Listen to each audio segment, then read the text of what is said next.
What's up, everybody? Welcome to the Industry Safe Space, your new safe space to talk about all things the industry. I am your humble co-host, Mr. Blake Martin. I am a 20-year fashion and entertainment industry veteran, a Harvard Business School graduate, and I am here with my lovely, amazing host, my friend, my sister, Dr. Kai.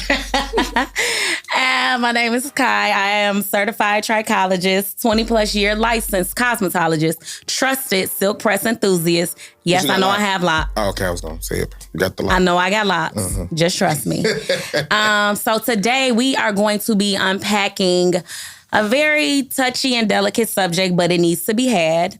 We are going to be talking about industry trauma. And by industry trauma, it's actually going to be a series. So today we are going to unpack it from the client's perspective. So eventually we will discuss it from the service provider's perspective. But right now, we are going to talk about the trauma that these clients and customers are experiencing from dealing with unprofessional, let's just say it, ratchet service providers. And to join us on this amazing conversation, I have one of my good friends, someone else who is just as amazing in the beauty industry. And her name is Jasmine. Tell us a little bit about yourself, Jasmine. Hi, my name is Jasmine. I typically professionally go by Jay, but I have also been in the business like Kai for about 20 years, and I am a licensed cosmetologist as well as a practicing hair practitioner and a pre-med dermatology student. The doctors of hair. It's more than just hair over here, okay? This is our way of sunshine today, as you can see. I love it. And so just to start off, me and Blake, we were having a conversation, and I was just explaining how when we get clients in our chair and they're so traumatized and they're so horrified by experiences they have had with unprofessional stylists. And I believe you made a good point that was contributing to why you feel that way. When we were breaking down the topic for today, and you were talking about specifically hairstylists, I was like, well, that frustration transcends hair.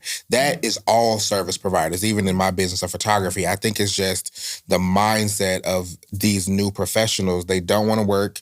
They're lazy. They want to do less for more money. They want to find the easy way out. And it sounds like all three of us come from that place of hard work, education, grind, hustle, but more than anything, a client experience. And these new service providers don't care about the experience. They just care about getting the money. And that's where the problem lies, I think. I think also it's the foundation of like how you were trained. Because you got to think, a lot of these girls are coming up at home, building these clienteles at home these days. They not training up under nobody. Where they going? Who teaching them? Because they don't want to be assistants no more. Yeah. When we assisted, how old did you start assisting? You was young.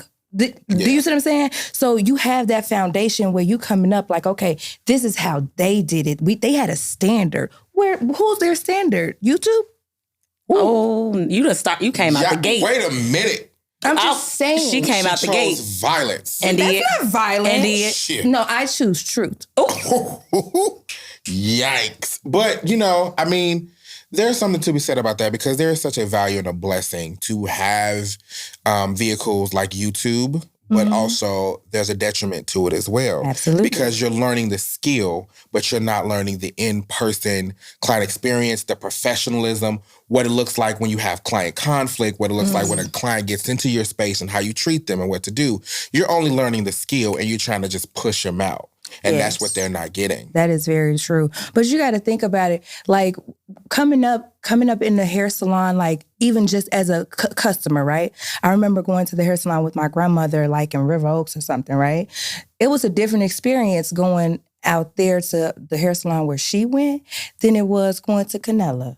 You know what I'm saying? Like it was a completely different experience because they were trying to get everybody out. But then too, at the same time too, if I go on 79th Street, that's more the urban for those that are not from Chicago. 79th is a little more urban. Listen, it ain't even about the fact that it's urban. It's about the level of professionalism which they did. They lacked. Listen, she would leave me under that dryer with a wrap for 4 hours. Yikes. Baby, walk away from me and say, oh, baby, I forgot about you. I forgot you was up under here. It took 4 other people. That's the culture. Where did that start? What do you mean? I mean, as hairstylists, where did you guys see the shift begin to happen? You had to seek it out. I don't know about you, but you had to seek it out. Like I was always on the run to find new people to mentor me that I could look up to. Like I looked up to the people, like for example, right? The reason why I even do hair was one young lady, she was my best friend's sister, and she did hair out of her apartment on 82nd and Calumet. So for me seeing her, that motivated me at a young age. Like, yo, she making money from home. She get to dictate her own hours. You know what I mean? And this was back in the 90s. So for me, my whole mentality was, oh, I could do that. But then when I started to go and get my hair done on the blocks, it was a different feel than when I went to the hair cuttery or I went to the Ulta. Completely different. It's a completely, so you learn the mix. You know what I mean? And then I think, like when he was saying, they want to do less for more, and we're gonna have a conversation. But we are going to have this come shampooed. Oh, now that's conversation. So right now, y'all could I thought you go so well. Turn it, do whatever you want to do. But the whole point, the basis, the foundation of a quality service, of quality hair care, of quality style, all of it is what takes place at that shampoo bowl. So when you have them come shampooed already, and now we're at the stage of you need to be blow dried. Yep. I know one braider said you needed to be, and I get it. You know, they want to say if you're not doing chemical services, if you're just braiding, then you can come shampoo. But that's unsanitary. Sanitation. Let's talk about the sanitation of it all. But then again, you have people that have not went to any form of training, so they don't understand the sanitation part. Mm-hmm. This is very true. And so OSHA does not exist in their world. You see what I'm saying? So they absolutely do not, they don't know anything about how to sanitize their brushes, their combs. So they not, baby, them combs drop on the floor and they pick them right up. Do you hear me? So, you know, I feel like... And we're not targeting a specific age group. It's just it's a bulk of people. It's a culture. It's a culture, of people, yes, that are operating like this. So. Yeah, and to me, like, you learn all of those things, but even for braiders, back in the day, we understood, like, you go to an African salon and you're getting your hair braided. Yeah. Like, you know already. Let my mama and them go on and take care of it. Yeah, of course. However, this whole, okay, I'm coming to your house so you don't have a shampoo bowl in your house and you don't want to turn me over in your sink. Okay, so now I got to come blow. Hey, now that's where I cut the deck, okay? Because I'm not. Come on, cut the deck. I'm not. That's just, I'm not doing that. When I started out, and even when you started out, you shampooed the clients. Even if it hurt your back, you in the tub with it. You know what I'm saying? You in the sink. Whatever it was, you was going to shampoo your client. So for me, I feel like you doing yourself a disservice, one, because you don't know what's coming in your chair. You don't know what's in their hair. You know, like, okay, do you have anything to add? I mean, it's very interesting hearing you guys speak about this culture shift within your business, specifically with the client experience, because as a photographer, a lot of the things that clients praise about my work, my ability to get pictures back quickly and how they are treated in my studio comes from before I was a photographer.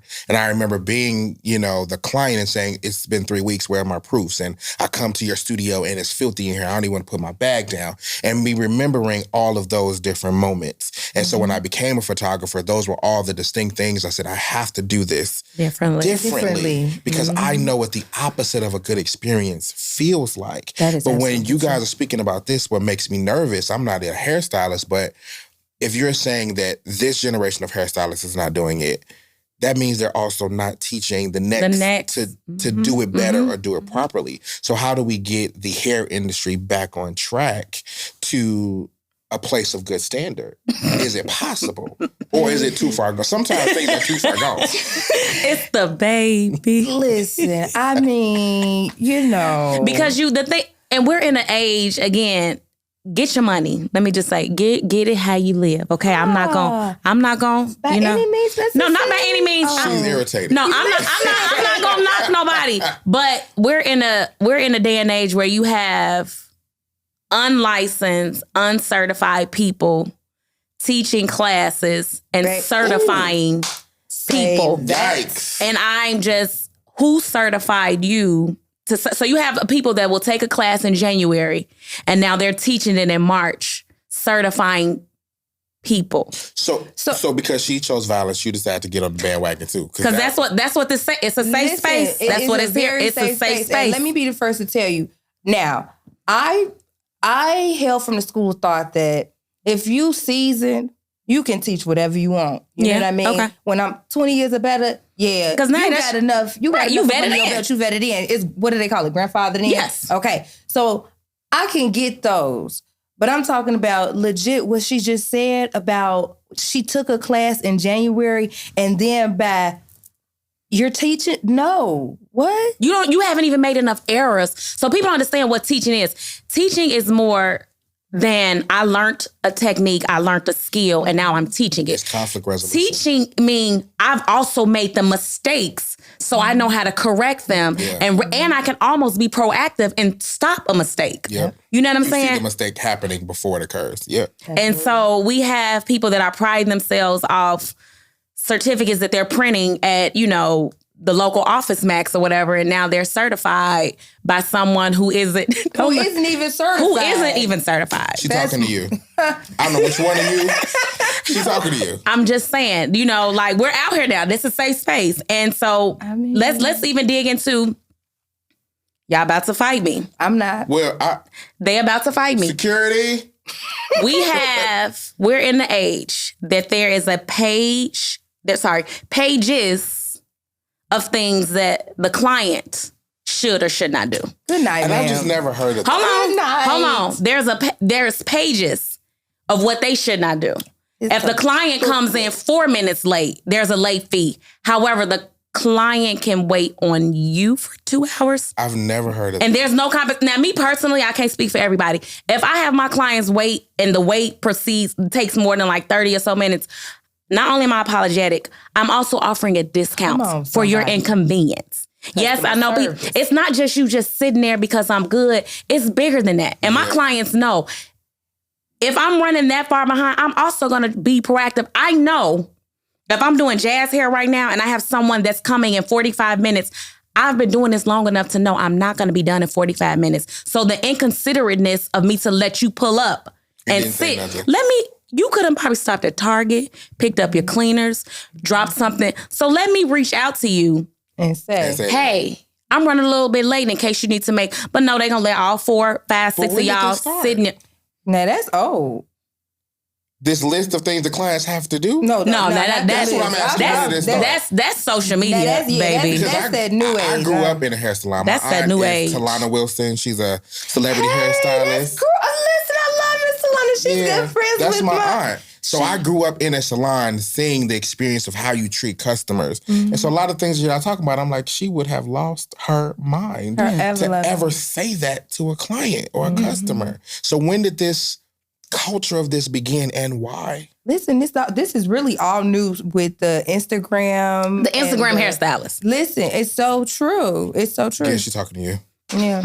I don't know which one. They ain't finna fight me, honey. They not finna fight us. We are just right. This is a safe space. So if it's getting too icky, okay, I'm gonna let them be nice. Safe spaces come with violence sometimes. You safe in here. Out there, though, I can't help you. I mean, I just want to say that the culture is definitely different.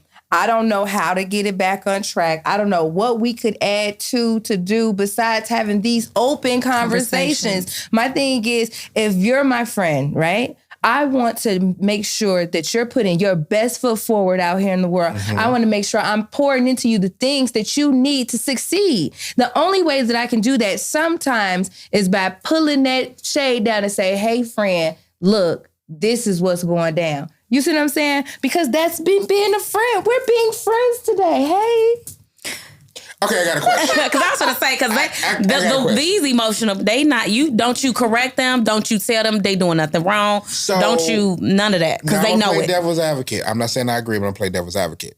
Because someone could argue that all the list of the things come shampooed, air dried, braided, all of that. Air dry. Get out. Talk about air dry. All of that is about efficiency. I can take more clients and service more people by spending less time doing some of those ancillary things. And I'm not that's a saying I valid agree, perspective. but It's devil's a valid advocate, what do you perspective. say to that argument of I'm just I being don't- more efficient? I don't have an argument for you. If that's what you choose to do, Because it's a market of people It's a market for of you. people that will go to you and pay you for your services. We hail But from the me school and of mine- thought of the proper way to do things. The We taking healthy care way to of do everything, things. yes. You know what I mean? Like, she's not a hair doctor for no reason. She cares about people's hair. You know what I mean? And also their scalp and their skin. Hello? Doctor. Hello? She's the Meredith Grey of hair. Okay? And so you have to, again, like you said, since you want to be devil's advocate, that's absolutely fine. Because we're in a day and age where some people, they're go. You know, human race, they're always in a race, always moving. But again, her clientele, my clientele, you have to know your market. And so my clients, if you don't get this shampoo, like what? Mm-hmm. You know what I'm saying? I'm not playing that. You know what I'm saying? Because you taught them. And that's the clients that I attract. Mm-hmm. So if you want to say it's for efficiency, just say you do hair. Stop calling yourself a hair. Stop calling yourself a concept. Just say I do hair, because that's literally all you're doing is styling hair. You're not treating. You're not caring for. You're not doing anything. You're literally just styling. And if that's what you want to do, some people make money off that. They do, but it's She the not clients that, no, I'm not. It's the clients that come back to us and complain. Because they come to you shampooed and blow dried. And complain about their experiences. You know what I mean? They don't have to complain. Their hair complains. That too. I was just about to That ask, do too, you 'cause see a it's quality the of hair wickedest blow change? dries out here, man. These people are trying to take folks out, huh? Woo. Jesus. You wasn't ready? Have You y'all ready? experienced a moment where you've had to either repair hair or fix errors of A another? moment. Oh. Years. I didn't do it. So here's the thing. I have a story. You guys want to hear it? Moments. You want to hear it? I've said something wrong, apparently. So Moments. let's go back to the whole assisted thing. You know what I mean? We can train people how to do things the proper way, right?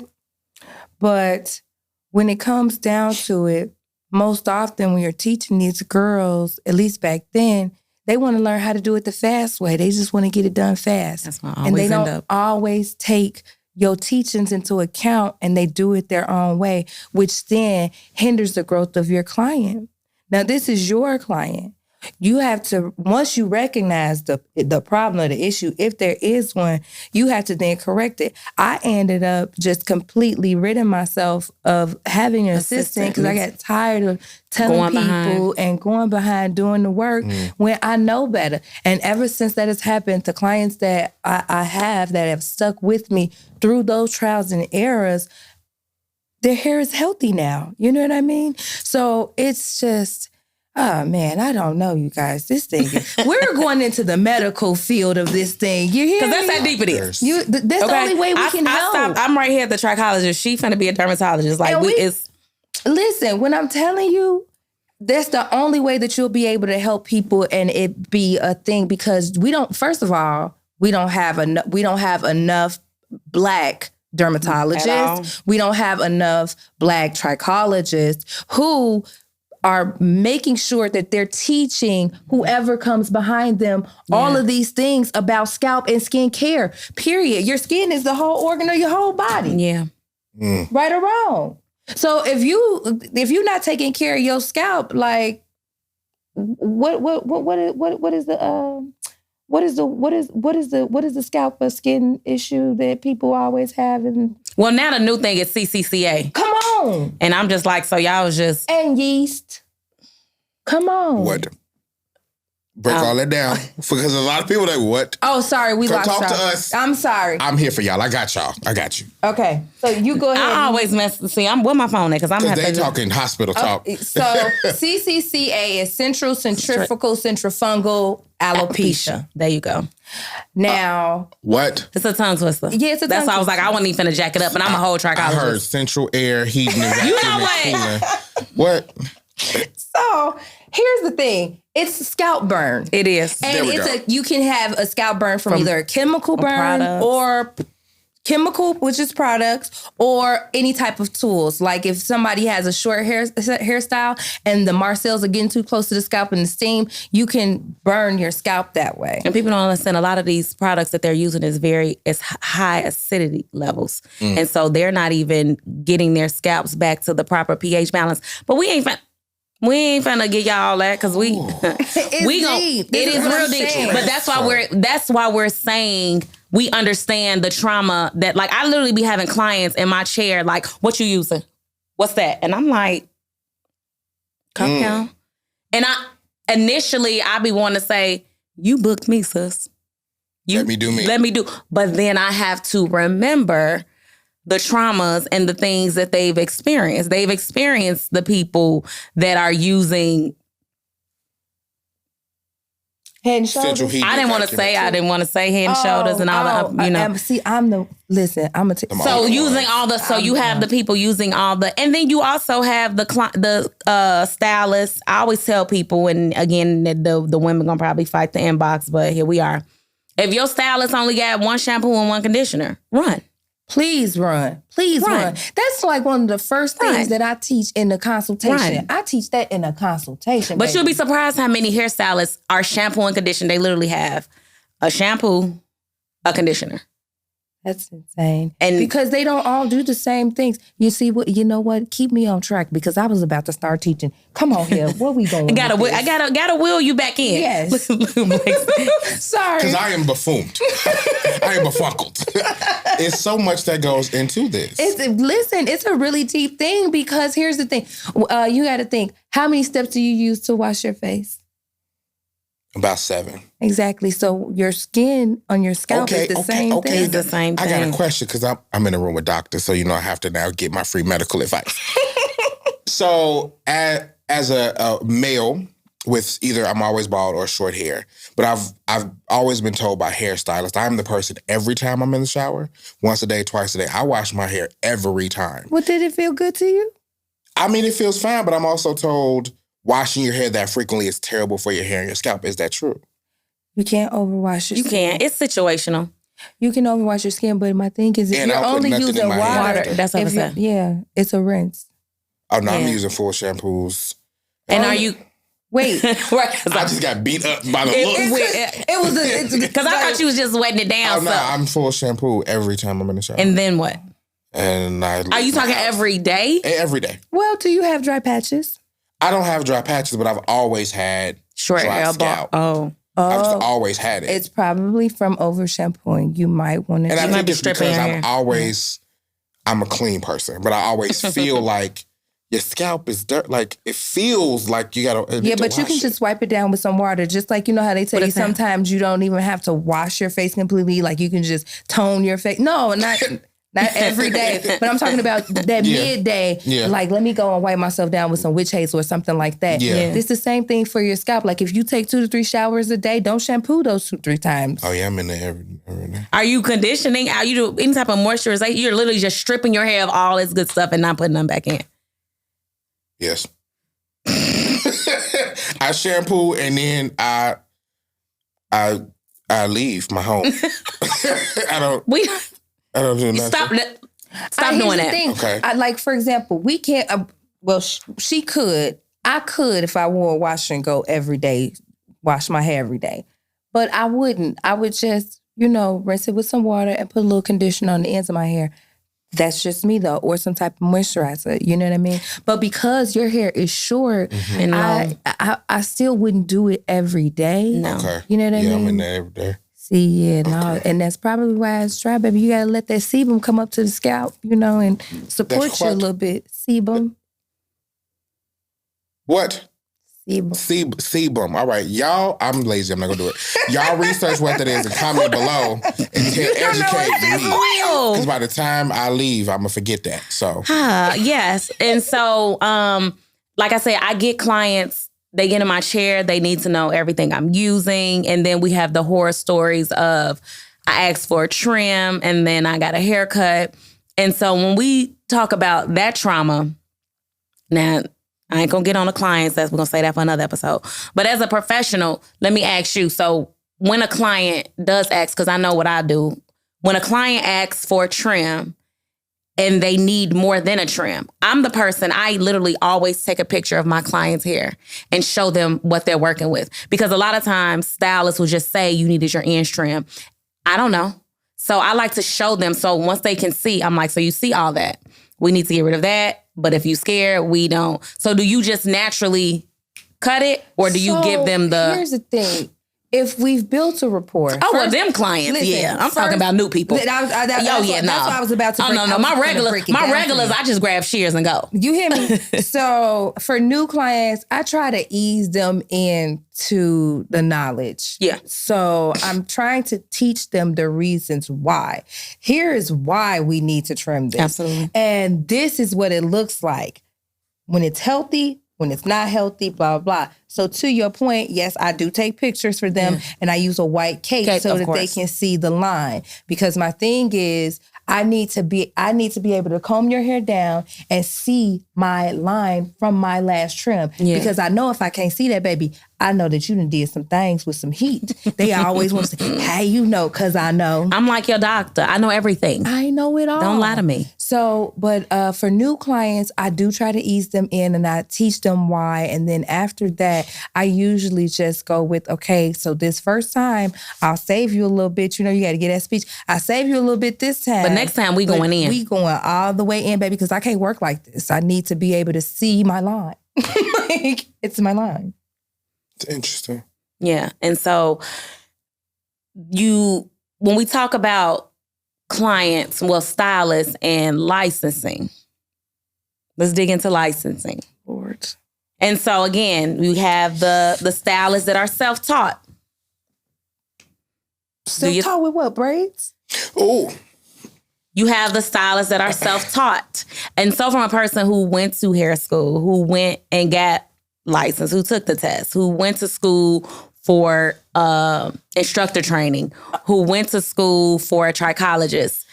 I'm a person, run that license, because you're not going to let your doctor, you're not going to let your child go to a school if they ain't went to school. Yep. You ain't going to go to the person that's cleaning your teeth. Like, all those people have to be licensed and certified. Yeah, we take this. Mm-hmm. Mm-hmm. Why do you think that is? You know, it's. I'm gonna try my best, right? I come from a family of women. My cousins did my hair coming up, so it was okay. Oh yeah, you know what I mean. You just go on and sit in such and such lap and let her go on and put some braids in your hair, and then she gets good at it. So then she starts doing folks in the neighborhood. Mm-hmm. It's real easy. Yeah. It's real easy. You know what I mean? Because we create styles every day in Black homes. Of course. You know what I mean? So I'm not against it. Yeah. No, I'm not against it. But once you find that gift, once you know that have that gift. Say it. You must pursue the proper steps. I knew, I knew at 12 years old that I wanted to do hair. So you know what I did? I found one of those little postcards for Pivot Point. I filled that joker out and I mailed it off. They started sending me paperwork in the mail. And when I was of age to go, what did I do? I went to Pivot Point because that's where the hell I wanted to go. So, knock, knock. You know, you gotta know. Knock, knock. Yes. Devil's advocate here. Oh, God. And I'm not saying I agree. I'm just devil's advocate. That's how you got to reassure. What about the people that say, I have a huge client base, I'm making a whole bunch of money, I ain't got no license, so what's the point? Because why would you want to? I'm not saying, before y'all attack me, I'm not saying I agree, but I can see that point of view. Why would you want to go through life making foolish decisions like that and not become licensed? Because they making money. Because a lot of people feel like the license is literally just the paper. I'm not learning anything. It's not just a paper. It's protection for yourself. You out here, people, here's the thing. You can do things the right way or you can do things cross her legs the wrong way. She said, let me tell y'all, okay? I'm just saying, you can either choose to do things the right way, or you can choose to do things the wrong way. I mean, you can go ahead and you can make the monies and all of that good stuff and keep it under the table, but something's got to get you. You know what I'm saying? And that's all I have to say about that. My biggest thing is you don't want to be out here spreading ringworm. You don't want to be out here spreading contact dermatitis. You don't want to be out because here. When I tell you the amount of women right now with scalp issues is increasing, Listen, you just don't want to be out here caught in the game, period. So take care of your business. My thing is, if you have that gift, take care of your paperwork because it's so necessary, especially at this day and age. Like, you need to know about these things. Ticks and lice exist. What are you going to do? You get a girl, she comes in your chair and she has lice. You don't know what to do. You know what I mean? And you don't know how to clean up after that stuff. Lice. Yeah, lice is like having bed bugs in your scalp. Nasty. You heard what she said? You heard what she said, okay? That's all I have to say about that.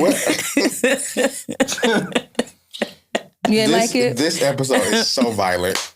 I am here for... We're coming to fight, right? Just saying. This is boxing gloves. But no, she's literally stating all the facts because it's like, that even go to when the pandemic happened. So, you know, they was giving out funds and doing all these type of things. And people were getting excited because they were getting the funding.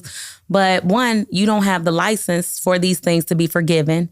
You don't even have the proper paperwork. Yeah. You know what I'm saying? And all of that comes into play. You know what I'm saying? Like, being licensed, why wouldn't you want to be like, and I get it, like Blake said, people making the money. We're in a day and age of social media where they feel like, I got the clientele, I got the following. A license ain't nothing but a piece of paper, right? But like she said, it's protection. So because y'all are doctors, I want y'all to step into the is. educate bag for a second, because there's a big group of women who are ignorant.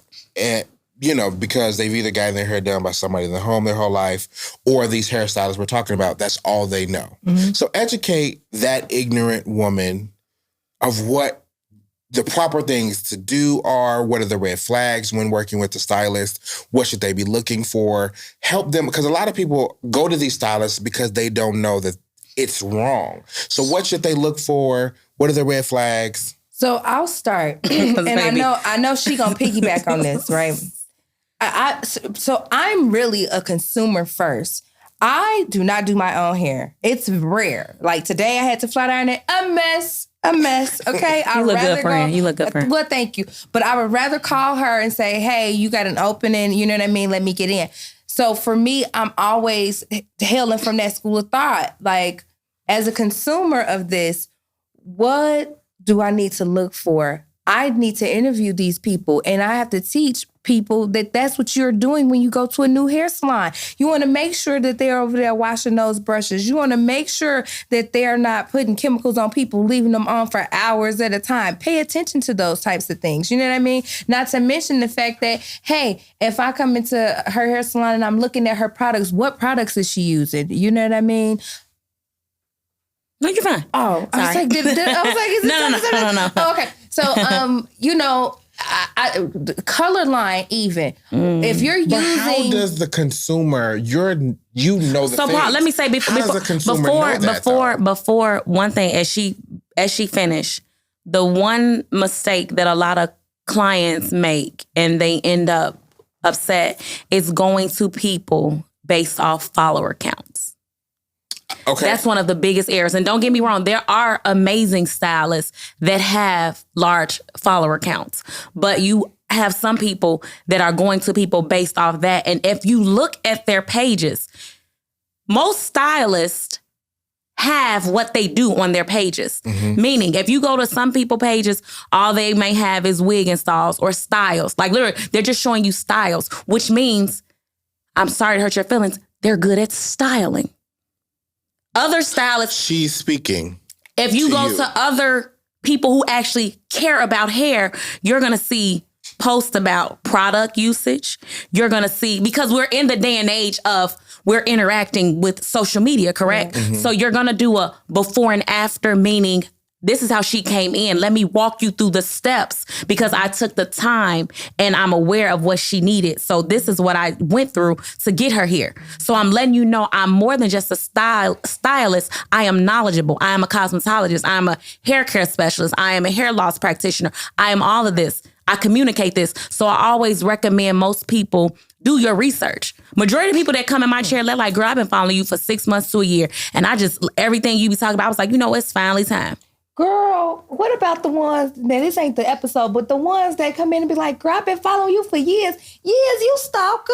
If you don't just press that button and come on in. But I ain't mad at it because I feel like you got to do your research. I agree. But years, like, come on. No, I had a girl say she was following me. And they also be waiting to break up with hairstylists too because they be having. That's true too. Most of them be waiting for their hairstylists to mess up so they could dip off. That's another episode. But as for the normal consumer, the layman consumer, what are some of the things? Because obviously I get my hair cut as well. And when I go to a barber, I don't know whether to look at, I don't know if them clippers are clean. I don't know if that brush is, I don't know. I gotta wait until my hair is cut and I'm like, I am burning. Yes. But we don't know what to look like. And with a hairstylist, y'all use far more product than a barber. But a person is just trusting you know what you're doing. But what are some of the key things you can look at and say, if you see this in a hair salon, or you see this during the experience, this is not good? If she gets, let's just say, I'm gonna let you take this one first because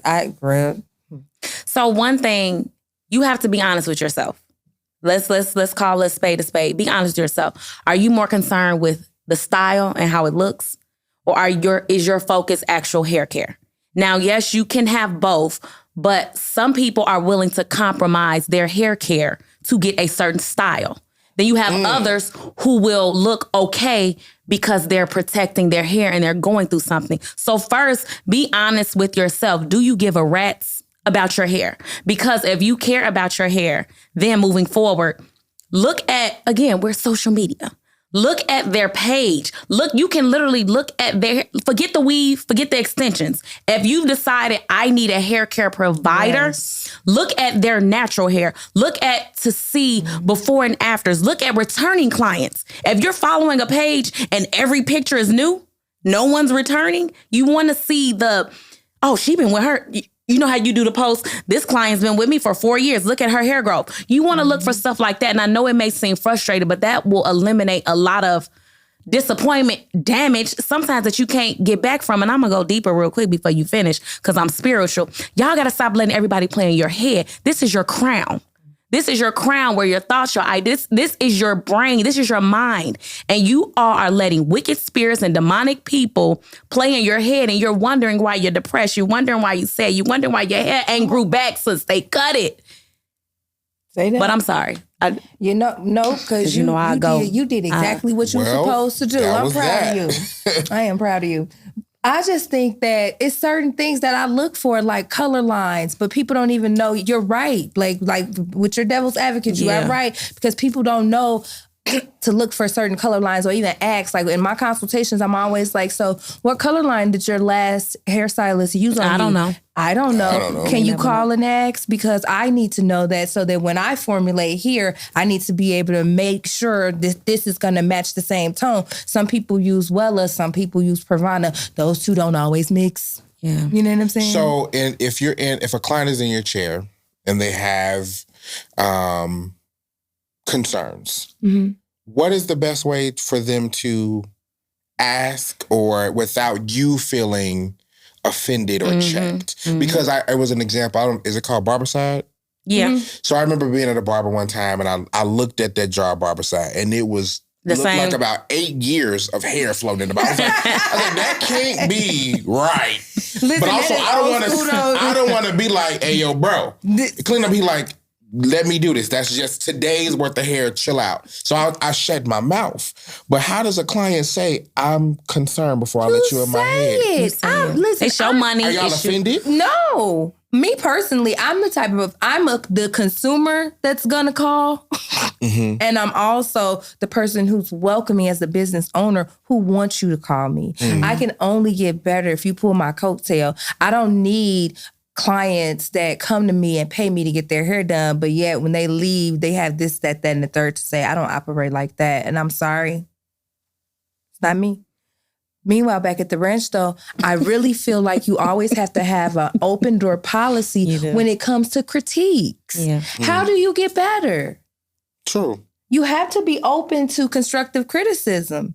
And me as a person, as a human being, the reason why I stand so strong on hailing from a school of thought of being truthful is because I want people to tell me the truth. I want you to always be able to feel comfortable and say, hey, girl, listen, today you're a little tart. You know what I mean? You know what? You might have wanted to go ahead and hit those pits a little bit. Go to the bathroom and check yourself. What? Am I lying? No, you're not, but still. That's who I am. That's who I am. But still. So, but communication, so the thing is, we're in an age where it's so hard for that too, because you have the stylists they want to post the whole conversation of because like the most recent horror story that I saw on social media was a young lady paid the deposit. I believe the deposit was $250 for a service.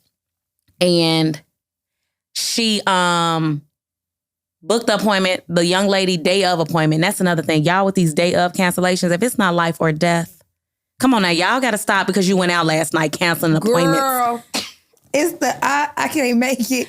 I can't make it. I had too much. Hey, girl, you better pull through. We is so imagine from school things where we pulled through. You finna go on vacation and you booked this appointment 3 weeks ago, and because you decided to go out, you canceling same day. That's so important. Anyway. Yep. So they cancel because that's gonna be a part 2. I was like, come out of that. They canceled same day and tried to blame it on COVID, and then the young lady saw her on Instagram. She was in Miami, turned up. Good night. And then said, I'm not giving you a refund because the refund is not refundable, but you can come another day and get. No, ma'am, my appointment was today. How do you not give me my money back and you cancel my appointment? And you out of town. I did read that. I was so appalled. The stylist was out of town.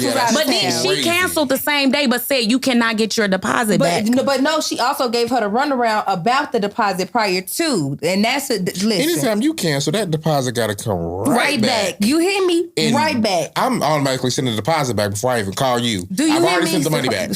I've already done it. Come on, because you do good business. That's crazy. That's good business. Hey, listen, those types of stories, baby, stained. Well, yes, and this has been a great conversation. You know, because I could keep going, but we're gonna end it with our this or that. Are you ready? Get comfortable. No thinking too much. Just whatever comes to your mind, just give it to us. That's Okay. Not good for me. Now, before you start talking, Kai's the nice one. I'm judging you, but go ahead. He definitely gonna, your answers. He gonna judge. That's perfect. Don't think. You just answer. Martin or Fresh Prince? Fresh Prince. Grits with sugar or salt? Salt. Sad part or middle part? Middle. Living single or girlfriends? Why would you do that? Say the right one. Come on, friend. Living single. Okay. We better. Spades or dominoes? Spades. Text or call? Love them both. I do. I love them both for different reasons, for different seasons. You can't. Text or call you? Call me. Of course. You need someone to talk to. Art museum or street fest? Ooh, these are some of my favorite things. I know. I like to choose, Well, but I'm gonna say street fest. Okay. Read a book or watch the movie? Read the book. Dance in the rain or play in the snow? Play in the snow. Drums or flats? Drum. Period. You good? But I just want to circle. Salt in your grits. What's that about? Country. Salt and pepper and in your grits? And catfish. Yes, grits and fish. What we talking about? Yeah, this needs to be a whole episode. It's savory over sweet over here. What is happening with everybody in the savory? I don't understand why y'all got this sweet tooth. What's up with all this sugar? Because sugar give you diabetes. Anything white requires butter and sugar. Grits, rice. Potatoes? butter, Potatoes, sprinkle a little sugar. Not into my potatoes. No. Okay, everybody leave me alone. Okay, But so listen, if you have hairstylist horror stories, we want to hear them. So if you're watching on YouTube, comment below. Tell us your stories because we need inspiration for future episodes. I'm Kai. Hi, I'm Jay. You know me, it's Blake. So, subscribe, like, follow, share. All of that. And if you need a safe space, you know where to find us. We always here. Till next time. Holla.